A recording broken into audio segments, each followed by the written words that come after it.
जय श्री कृष्णा, राधे राधे सभी को। तो कैसे हैं सभी आप लोग। आज है हमारा डे 20 यानी 20वां दिन। हरे कृष्णा कृष्णा कृष्णा हरे हरे, हरे राम राम राम हरे हरे। तो चलिए हम श्रीमद् भगवद गीता यथास्वरूप को शुरुआत करते हैं।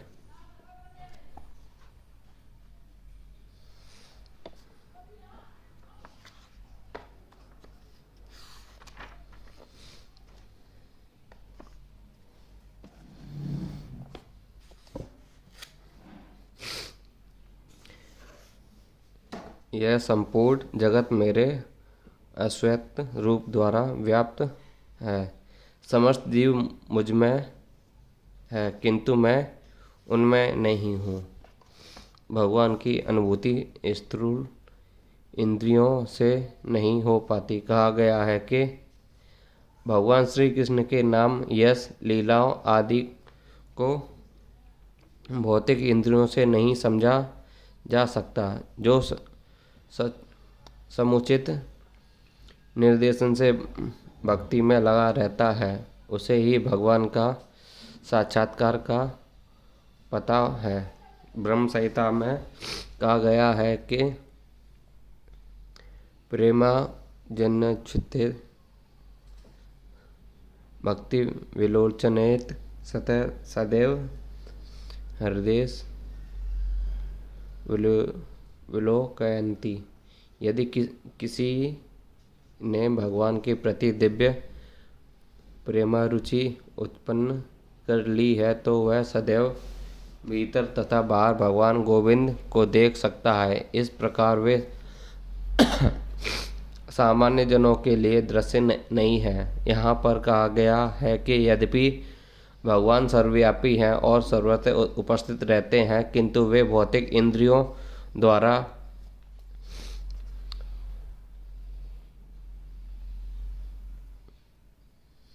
अनुभव्य नहीं है।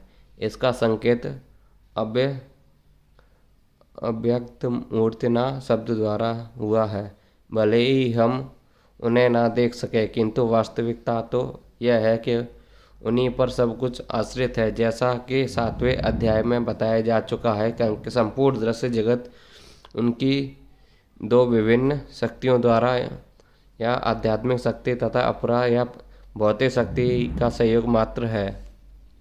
जिस प्रकार सूर्य प्रकाश संपूर्ण ब्रह्मांड में फैला रहता है, उसी प्रकार भगवान की शक्ति संपूर्ण सृष्टि में फैली है और सारी वस्तुएं उसी शक्ति पर टिकी हैं।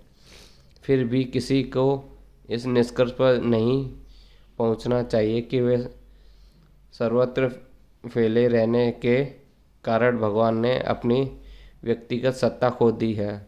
ऐसे तर्क का निराकरण करने के लिए ही भगवान कहते हैं कि मैं सर्वत्र हूँ और प्रत्येक वस्तु में मुझसे है और मैं पृथक हूँ। प्राकट्य होते हैं विभिन्न सरकारी विभाग राजा की शक्ति के अतिरिक्त और कुछ नहीं होते और प्रत्येक विभाग राजा की क्षमता पर निर्भर करता है। तो भी राजा से यह आशा नहीं की जाती कि वह प्रत्येक विभाग के स्वयं उपस्थित हो। यह एक मोटा सा उदाहरण दिया गया है। इस प्रकार हम जितने स्वरूप देखते हैं और जितनी वस्तुएं इस लोक में तथा परलोक में विद्वान, ये सब भगवान की शक्ति पर आश्रित है। सृष्टि की उत्पत्ति भगवान के विभिन्न शक्तियों से विस्तार से होती है और जैसा कि भगवद गीता में कहा गया है, विष्ट भयामिद कुल वे अपने साकार रूप में कारण विभिन्न शक्तियों के विस्तार से सर्वज्ञ विद्वान हैं।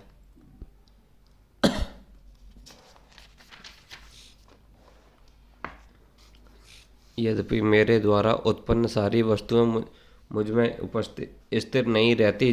जरा मेरे योग ऐश्वर्य को देखे। यद्यपि मैं समस्त जीवों का पालक भरता हूँ और सर्वत्र व्याप्त हूँ, लेकिन मैं इस विराट अभिव्यक्ति का अंत नहीं हूँ, क्योंकि वे सृष्टि का कारण स्वरूप है। भगवान का कथन है कि सब कुछ उन्हीं पर आश्रित है। इसका अन्य अर्थ नहीं लगाना चाहिए। भगवान इस भौतिक जगत के पालन तथा निर्वाह के लिए प्रत्यक्ष रूप में उत्तरदायी नहीं है। कभी कभी हम एटलट एक रोमन देवता को अपने कंधों पर गोला उठाते देखते हैं। वह अत्यंत थका हुआ लगता है और इस विशाल पृथ्वीलोक को धारण किए रहता है। हमें किसी ऐसे चित्र को मन में नहीं लाना चाहिए जिससे कृष्ण इस सृजित ब्रह्मांड का धारण किए हुए हों। उनका कहना है कि यद्यपि सारी वस्तुएं उन पर टिकी हैं, किंतु वे पृथक रहते हैं। सारे लोग अंतरिक्ष में तैर रहे हैं और यह अंतरिक्ष परमेश्वर की शक्ति है, किंतु वे अंतरिक्ष से भिन्न हैं, वे पृथक स्थित हैं। अतः भगवान कहते हैं कि यद्यपि वे सब रचित पदार्थ मेरी अचिंत्य शक्ति पर टिके हैं, किंतु भगवान के रूप में मैं उनसे पृथक रहता हूँ। यह भगवान का सच्चिद ऐश्वर्य है। वैदिक कोश निरुक्ति में कहा गया है, परमेश्वर अपनी शक्ति का प्रदर्शन करते हुए अतिंचित आवश्यजनक लीलाएं कर रहे हैं। उनका व्यक्तित्व विभिन्न शक्तियों से पूर्ण है और उनका संकल्प स्वयं एक तथ्य है। भगवान की इसी रूप में समझना चाहिए। हम काम करना चाहते हैं तो अनेक विघ्न आते हैं और कभी कभी हम जो चाहते हैं वह नहीं कर पाते, किंतु जब कृष्ण कोई कार्य करना चाहते हैं तो वह सब कुछ इतनी पूर्णता से संपन्न हो जाता है कि कोई सोच नहीं पाता यह सब कैसे हुआ। भगवान की इसी तथ्य को समझाते हैं। यद्यपि वे समस्त सृष्टि के पालक तथा धारण करता है, किंतु वे इस सृष्टि का स्पर्श नहीं करते। केवल उनकी परम इच्छा से प्रत्येक वस्तु का सृजन, धारण, पालन एवं संहार होता है। उनके मन और स्वयं उनमें कोई भेद नहीं, जैसा कि हमारे भौतिक मन में और हम में भेद होता है, क्योंकि वे परमात्मा है, साथ ही प्रत्येक वस्तु में उपस्थित रहते हैं। किंतु सामान्य व्यक्ति यह नहीं समझ पाता कि वे साकार रूप में से किस तरह उपस्थित वे भौतिक जगत के से भिन्न हैं और प्रत्येक वस्तु उन्हीं पर आश्रित है। यहाँ पर इसे ही योगम ऐश्वर्य अर्थात भगवान की योग शक्ति कहा गया है।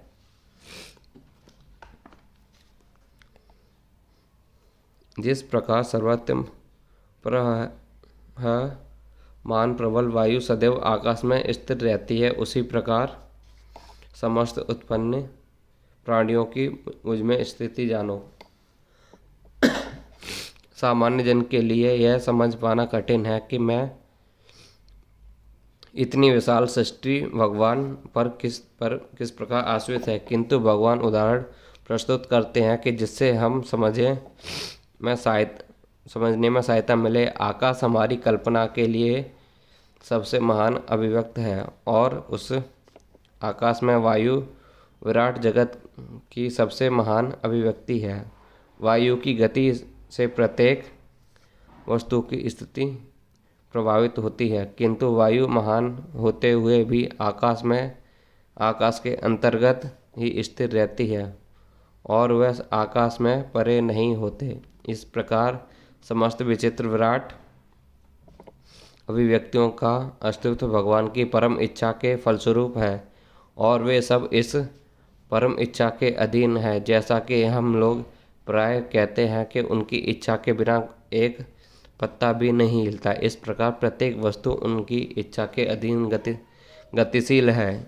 उनकी ही इच्छा से सारी वस्तुएं उत्पन्न होती हैं, उनका पालन होता है और उनका संहार होता है। इतने पर भी वह प्रत्येक वस्तु की उसी तरह पृथक रहते हैं जिस प्रकार वायु के कार्यों से आकाश रहता है। उपनिषद में कहा गया है, यदि भीषा वात्पवते वायु भगवान के भय से प्रभावित होती है। तैत्तरीय उपनिषद बृहदारण्यक उपनिषद में कहा गया है, ऐतर्वे या अंतरिक्ष प्रशासने गर्गे सूर्य चंद्रमसे विद्युते तिष्ठम एतस्य व अक्षरस्य प्रशासने गर्गी धावा पृथ्वीयो विद्युते तिष्ठम। भगवान की अध्यक्षता में परमादेश से चंद्रमा, सूर्य तथा अन्य विशाल लोग घूम रहे हैं। ब्रह्म संहिता में भी कहा गया है। यह सूर्य की गति का वर्णन है। कहा गया है कि सूर्य भगवान का एक नेत्र है और इसमें ताप का प्रकाश फैलने की अपार शक्ति है। तो भी यह गोविंद की परम इच्छा और आदेश के अनुसार अपनी कक्षा में घूमता रहता है। अतः हमें वैदिक साहित्य इसके प्रमाण प्राप्त हैं कि यह विचित्र तथा विशाल लगने वाली भौतिक सृष्टि पूरी तरह भगवान के वश में है। इसकी व्याख्या इस प्रकार इस अध्याय के अगले श्लोक में की गई है।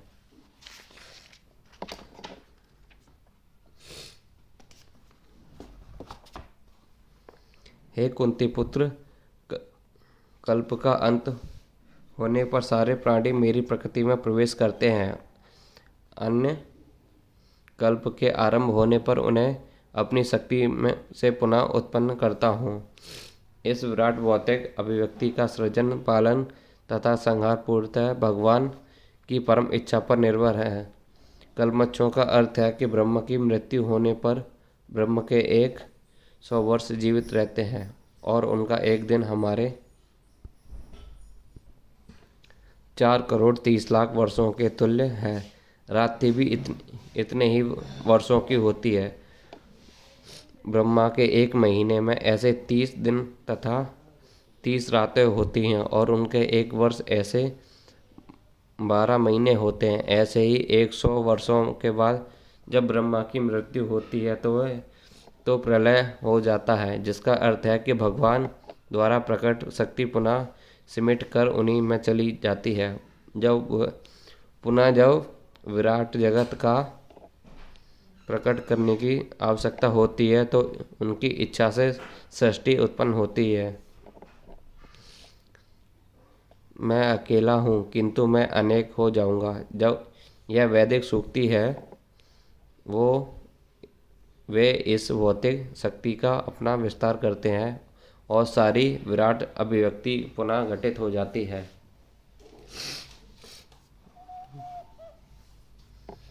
संपूर्ण विराट जगत मेरे अधीन है। यह मेरी इच्छा से बारंबार स्वतः प्रकट होता रहता है और मेरी ही इच्छा से अंत में विनष्ट होता है। यह भौतिक जगत भगवान की अपराशक्ति या अभिव्यक्ति है। इसकी व्याख्या कई बार की जा चुकी है। सृष्टि का समय यह शक्ति महत्व के रूप में प्रकट होती है, जिससे भगवान अपने पृथक पुरुष अवतार महाविष्णु के रूप में प्रवेश कर जाते हैं। वे कारणवश में शयन करते रहते हैं और अपने श्राम में असंख्य ब्रह्मांड निकालते हैं और इन ब्रह्मांडों में से हर एक में गर्भोदकाशी विष्णु के रूप में प्रवेश करते हैं। इस प्रकार प्रत्येक ब्रह्मांड की सृष्टि होती है। वे इससे भी आगे अपने आप को क्षीरोदकाशी विष्णु के रूप में प्रकट करते हैं।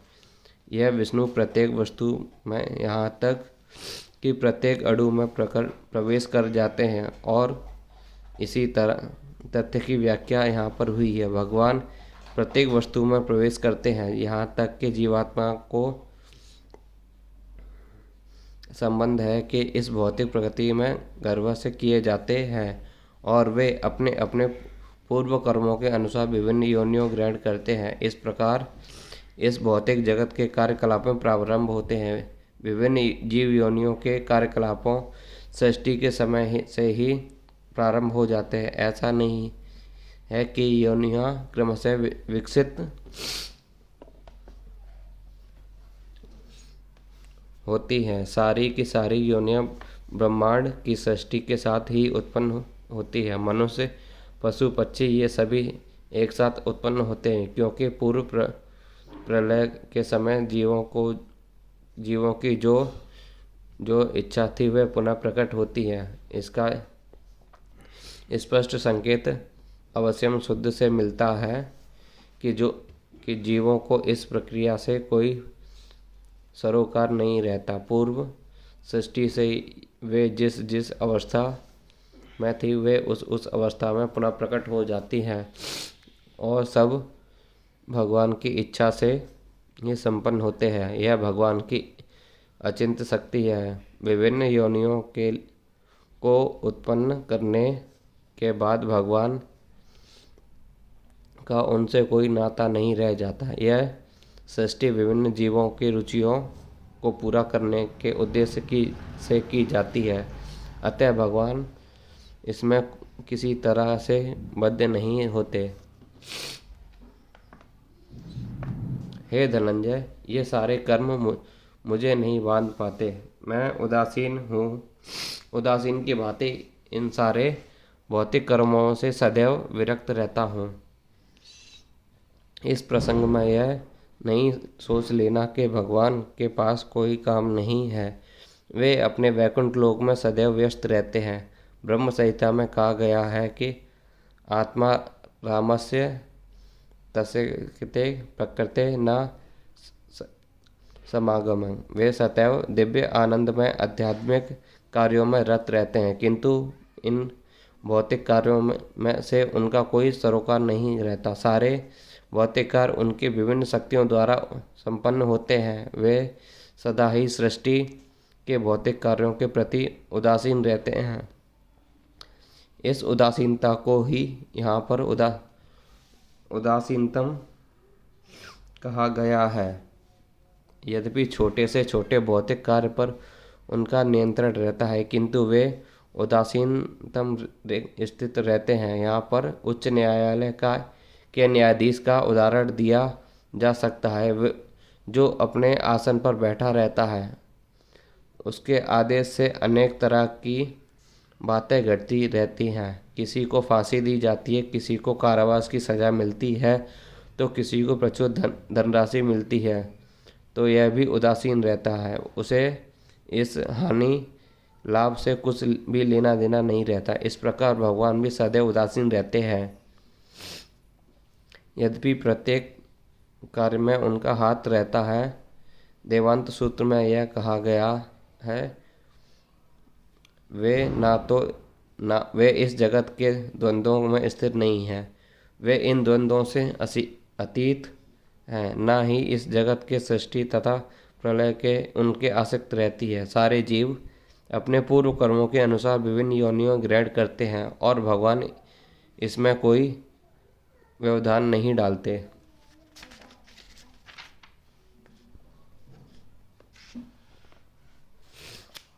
हे कुंती पुत्र, यह भौतिक प्रकृति मेरी शक्तियों में से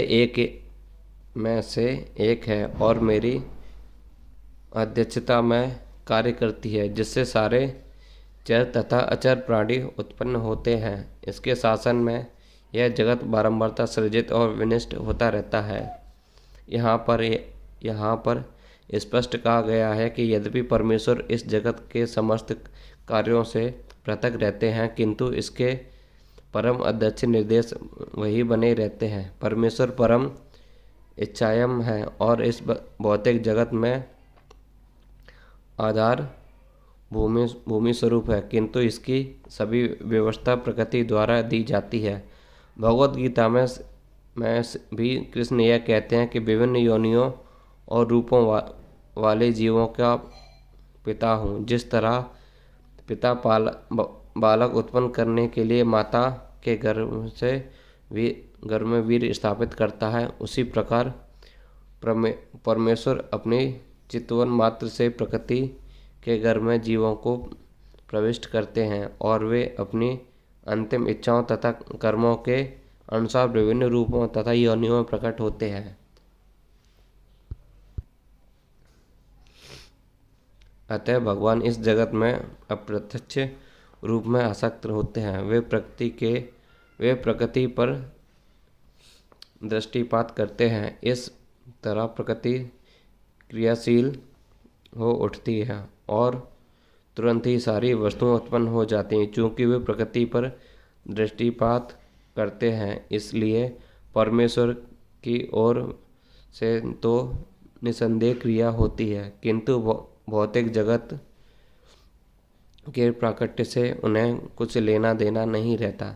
स्मृति में एक उदाहरण मिला है जो इस प्रकार है। जब किसी व्यक्ति के समक्ष फूल होता है तो उसे उसकी सुगंधि मिलती रहती है, किंतु फूल तथा सुगंधित एक दूसरे से विलग रहते हैं। ऐसा ही वो संबंध भौतिक जगत तथा भगवान के बीच है। वस्तुतः भगवान इस जगत से कोई प्रयोजन नहीं रहता, किंतु वे इसे अपने दृष्टिपात से उत्पन्न करते तथा व्यवस्थित करते हैं। सारांश के रूप में हम कह सकते हैं कि परमेश्वर की अध्यक्षता के बिना कुछ भी नहीं कर सकती, तो भी भगवान समस्त कार्यों में पृथक रहते हैं। जब मैं मनुष्य के रूप में अवतरित होता हूँ तो मूर्ख मेरा उपहास करते हैं। वे मुझे परमेश्वर के दिव्य स्वभाव को नहीं जानते।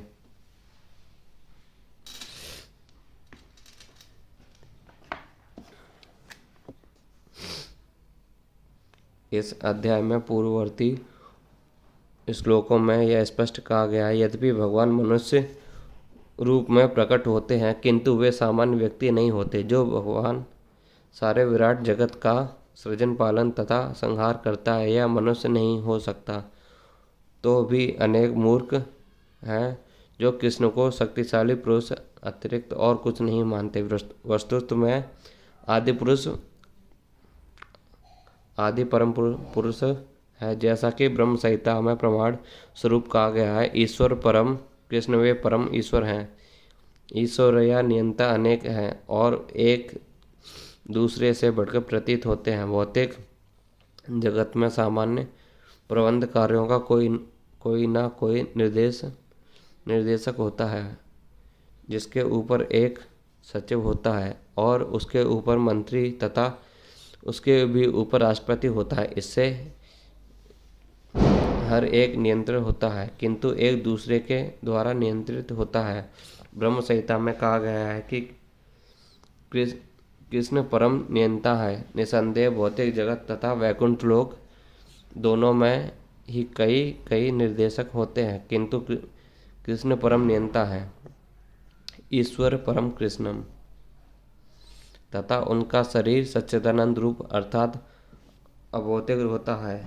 पिछले श्लोक में जिन अद्भुत कार्यकलापों का वर्णन हुआ है, वे भौतिक शरीर द्वारा संपन्न नहीं हो सकते, किंतु कृष्ण का शरीर सच्चिदानंद रूप है। यद्यपि वे सामान्य व्यक्ति नहीं हैं, किंतु मूर्ख लोग उनका उपहास करते हैं और उन्हें मनुष्य मानते हैं।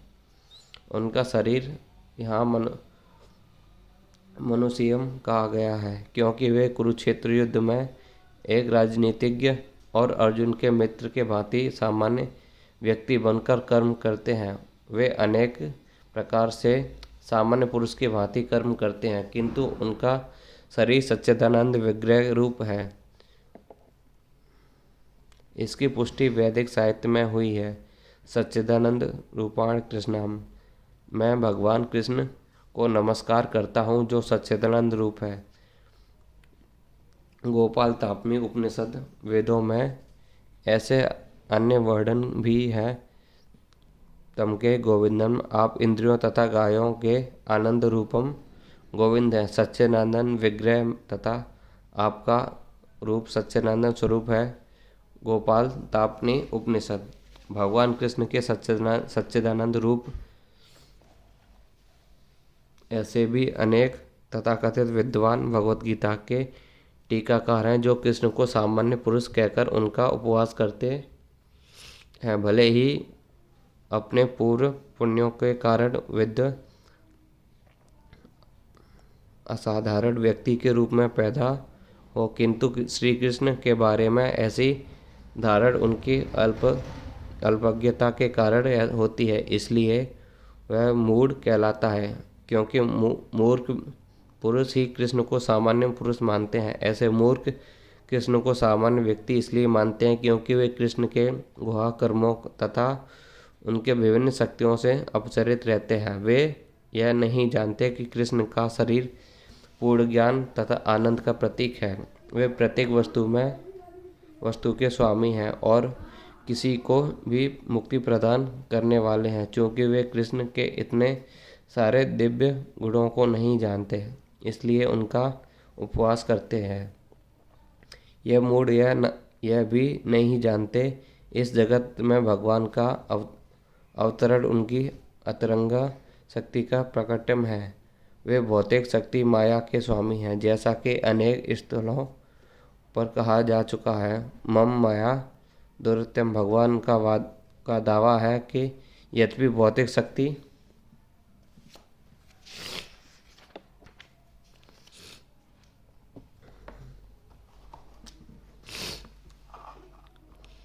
अत्यंत प्रबल है, किंतु वह उनके वश में रहती है। जो भी उनकी शरण ग्रहण कर लेता है तो वह इस माया के वश से बाहर निकल आता है। यद्यपि कृष्ण का शरणागत जीव माया के प्रबल से बाहर निकल आता है तो भला परमेश्वर जो संपूर्ण विराट जगत का सृजन पालक तथा संहार करता है, हम लोगों जैसा शरीर कैसे धारण कर सकता है। अतः कृष्ण विषयक ऐसी धारण मूर्खता पूर्ण है। फिर भी मूर्ख व्यक्ति यह नहीं समझ सकते कि सामान्य व्यक्ति के रूप में प्रकट होने वाले भगवान कृष्ण समस्त परमाणुओं तथा इस विराट ब्रह्मांड के नियंता जिस तरह हो सकते हैं। ब्रह्म संहिता तथा सूक्ष्म तो उनकी विचार शक्ति से परे होते हैं। अतः वे यह भी नहीं सकते कि मनुष्य जैसा रूप कैसे एक साथ विशाल को तथा अणु को वश में कर लेता है। यद्यपि कृष्ण असीम तथा समीप को नियंत्रित करते हैं, किंतु वे इस जगत में विलग रहते हैं। उनके योग में से अत्यंत दिव्य शक्ति के विषय में कहा गया है कि वे एक साथ समीप तथा असीम को वश में कर रख सकते हैं, तो भी उनके पृथक रहते हैं। यद्यपि मूर्ख लोग यह भी सोच नहीं पाते कि मनुष्य के रूप में उत्पन्न होकर कृष्ण किस तरह असीम तथा समीप को वश में कर सकते हैं, किंतु जो शुद्ध भक्त है वे इसे स्वीकार करते हैं, क्योंकि उन्हें पता है कि कृष्ण भगवान के अंत में पूर्णतः उनकी शरण में जाते हैं और कृष्ण भावनामृत में रहकर कृष्ण की भक्ति में अपने रथ को रखते हैं। सद्गुणवादियों तथा निर्गुणवादियों में भगवान के मनुष्य के रूप में प्रकट होने को लेकर काफ़ी मतभेद है, किंतु यदि हम भगवत गीता तथा श्रीमद् भगवत गीता जैसे प्रमाणिक ग्रंथों का अनुशीलन प्रत्यक्ष समझने के लिए करें तो हम यह समझ सकते हैं कि कृष्ण श्री भगवान हैं। यद्यपि वे इसे धराधाम में सामान्य व्यक्ति के भांति प्रकट हुए हैं, तो किंतु वे सामान्य व्यक्ति नहीं हैं। श्रीमद् भगवत में जब शौनक आदि मुनियों ने सूत गोस्वामी से कृष्ण के कार्यकलापों के विषय में पूछा तो उन्होंने कहा, भगवान श्री कृष्ण के बलराम के साथ साथ मनुष्य की भांति क्रीड़ा की और इस तरह प्रलक्ष्य रूप में उन्होंने अनेक अमित अति मानवीय कार्य किए। मनुष्य के रूप में भगवान का प्रकट मूर्ख को मोहित बना देता है। कोई भी मनुष्य उन अलौकिक कार्यों को संपन्न नहीं कर सकता जिन्हें भगवान इस धरा पर करके दिखा दिया। जब मनुष्य कृष्ण अपने माता पिता तथा वसुदेव तथा देवकी के समक्ष प्रकट हुए तो वे 4 भुजाओं से युक्त थे, किंतु माता पिता की प्रार्थना पर उन्होंने एक सामान्य शिशु का रूप धारण कर लिया। वे एक सामान्य शिशु के सामान्य मानव बन गए। यहाँ पर भी यह इंगित होता है कि सामान्य व्यक्ति के रूप में प्रकट होना उनके दिव्य शरीर का एक गुण है। भगवद गीता में 11वें अध्याय में भी कहा गया है कि अर्जुन ने कृष्ण से अपना चतुर रूप दिखलाने के लिए प्रार्थना की। इस रूप को प्रकट करने के बाद अर्जुन के प्रार्थना करने पर उन्होंने पूर्व मनुष्य रूप धारण कर लिया। मानुषी रूपम, भगवान के रूप में विभिन्न गुण निश्वर ही सामान्य मनुष्य जैसे नहीं।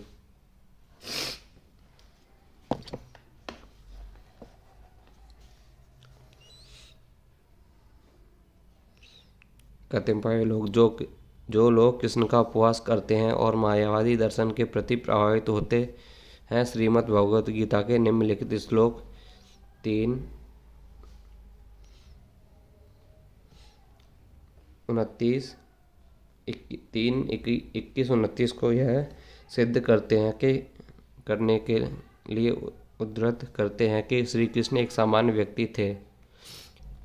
अहम सर्वे भूतेषु भूताम विस्तृत सदा परमेश्वरम समस्त जीवों में विद्वान है। अच्छा हो इस श्लोक को हम जीव गोस्वामी तथा विश्वनाथ चक्रवर्ती ठाकुर जैसे वैष्णव आचार्यों से ग्रहण करें, ना ही कृष्ण का उपवास करने वाले अनाधिकारी व्यक्तियों की व्याख्याओं से। जीव गोस्वामी इस श्लोक का टीका करते हुए कहते हैं कि कृष्ण समस्त चराचरों में अपने अंश विस्तार परमात्मा के रूप में स्थिर हैं। अतः कोई भी नवदीक्षित भक्त जो मंदिर में भगवान की अर्चा मूर्ति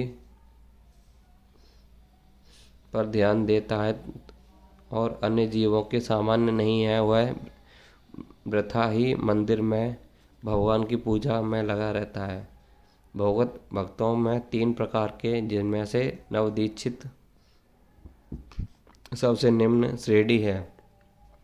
नवदीक्षित भक्त अन्य भक्तों की अपेक्षा मंदिर में अर्चा विग्रह पर अधिक ध्यान देते हैं। अतः विश्वनाथ चक्रवर्ती ठाकुर चेतावनी देते हैं कि इस प्रकार की मानसिकता को सुधारना चाहिए। भक्त को समझना चाहिए कि चूंकि कृष्ण परमात्मा रूप में प्रत्येक जीव के हृदय में विद्यमान है, अतः प्रत्येक व्यक्ति परमेश्वर का निवास या मंदिर में। इसलिए जिस तरह के कोई भक्त भगवान के मंदिर का सम्मान करता है, वैसे ही प्रत्येक जीव का सम्मान करना चाहिए जिससे परमात्मा निवास करता है। अतः प्रत्येक व्यक्ति का समुचित सामान्य करना चाहिए, कभी अपेक्षा नहीं करनी चाहिए।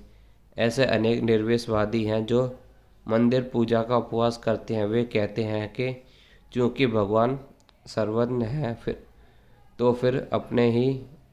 अपनों को हम मंदिर पूजा तक नहीं सीमित क्यों रखें। यदि ईश्वर सर्वज्ञ है तो क्या वे मंदिर या अर्चना विग्रह में नहीं होंगे। यद्यपि सद्गुणवादी तथा निर्वेशवादी निरंतर लड़ते रहेंगे, किंतु कृष्ण भावनामृत में पूर्ण भक्त यह जानता है कि यद्यपि कृष्ण भगवान है, किंतु इसके साथ वे सर्वव्यापी भी हैं, जिससे पुष्टि ब्रह्म संहिता में हुई है। यद्यपि उनका निजी धाम गोलोक वृंदावन है और वे किसी निरंतर वास करते हैं, किंतु वे अपनी शक्ति के विभिन्न अभिव्यक्ति द्वारा कभी अपने स्वांश द्वारा भौतिक तथा आध्यात्मिक जगत में सविन्न विद्वान रहते हैं। जय श्री कृष्णा, राधे राधे सभी को। तो चलिए आज हम अपना यहीं पर विराम देते हैं। सभी लोग प्रभु जी का नाम जप करते रहिए। हरे कृष्णा कृष्णा कृष्णा हरे हरे, हरे राम राम राम हरे हरे। तो चलिए हम अपना कल से प्रारंभ करेंगे।